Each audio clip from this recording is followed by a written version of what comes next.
What was the overall message that she sent out?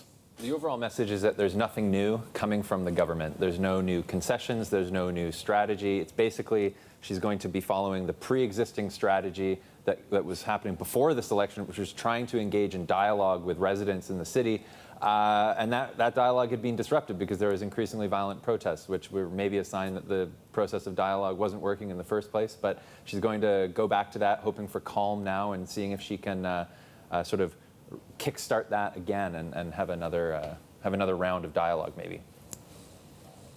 So, Iain, there is some doubt now that China isn't going to really soften its stance after the election shock. What do you think this means for the pro-democracy supporters? We know that they came out in force. Are we going to continue to see ongoing protests in the city?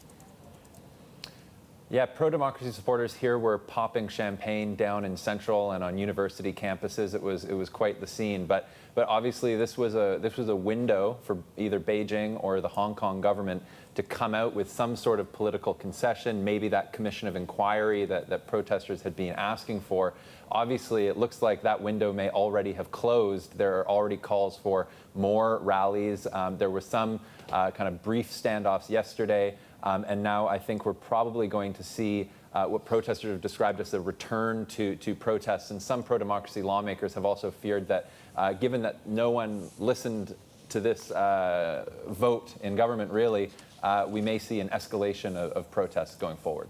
But didn't she actually say at one stage that she was hoping to set up a committee to identify causes of this unrest? Surely that's a move in the right direction. Yeah, she reiterated that this morning, saying there was an independent review committee, but it's not quite clear how that's going to be composed, what they're going to say. But isn't that one of the demands, or they want an independent commission, if you will, to look at all facets of this? And isn't that what she's sort of edging towards that? Yeah, it's hard to say, because what people are asking for is this formal independent commission of inquiry, which is the formal Hong Kong government thing. What Lam has done from the beginning is set up kind of different committees. There was one that advised the Police Complaints Council. There's this other one that's meant to advise on underlying pieces of the unrest here. But it's not clear that any of that will satisfy the protesters who want something kind of very formally independent of the government, say like a retired judge or something like that, that could look into both sides of the debate here, including the police. And it doesn't look like we'll see something like that here.